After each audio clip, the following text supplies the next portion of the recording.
Zohran Mamdani is in his final stretch, guys. This is the leg, and for my millions of supporters and viewers in especially the New York City area, I'm requesting you to go out, vote. Early voting's open in New York, and Zohran Mamdani, he is certainly in a position to now, I think, clinch the New York mayoral race.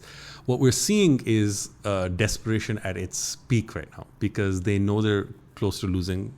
Cuomo, his team, the pro-Zionist, the anti-Mamdani, the anti-Muslim, the Islamophobic groupings, the Michael Rappaports, so many who are now, going all out. And when I say all out, they are saying things that in no reasonable situation should ever be said. The most Islamophobic slurs, the most Islamophobic statements, hinting at every step of the way that this is a Muslim who is about to win. That imagine if 9/11 happened on his watch, what would happen? Calling him a jihadist, calling him, so many things that are completely unfounded, right?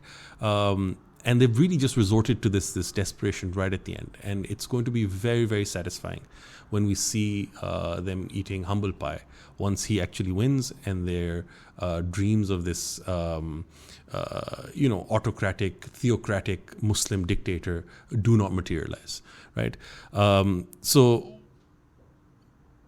what I found to be hilarious in this entire thing was that they recently said that Mamdani, they're literally throwing everything and trying to see what sticks, right? They say that his Zohran Mamdani wrongfully said that his aunt was, she was harassed after 9/11 for wearing a hijab, and it turned out that it wasn't his aunt, it was his father's cousin.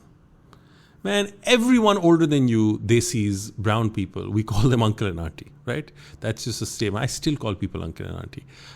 So it's really, really hilarious to see, people who do not understand context, who do not understand,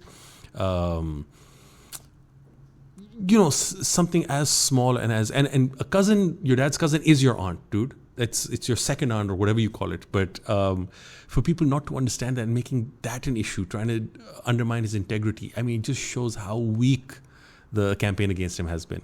And conversely, how successful his campaign has been, that they've really not been able to find anything to really drudge up. They had pictures of him at a restaurant with his wife. And that shows, this man, he has one policy for everyone out there, and actually he lives this bougie lifestyle and lives like a rich man. This utter BS. I think he's going to clinch it, and I think from day one he is going to not only have to fight for his reform proposals and his ideas, but he's going to have to fight this constant criticism and constant question mark that people are going to raise over his, anti-Semitism that people allege, and that really comes from his anti-Israel stance. But I think that's also going to change the way American politics is going to be fought. We're seeing the first few cracks in Apex armor. We're seeing a guy for a senatorial race give back any funds that he's received from AIPAC and say that I will not take this money again. What we're also noting is that entities like big corporations, right? They are finding anything linked to Israel as being toxic and red hot radioactive garbage, and not engaging with that. So I think that's a really good sign overall.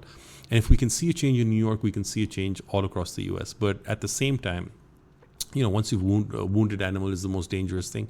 We're seeing, these Israel firsters coming out in full force and utilizing everything at their disposal to really cut down, the space for discussion here, but also the candidates that lead this discussion, the Muslims and the allies and the people who are really trying to fight for Gaza in this sense, but also just a better U.S. political environment.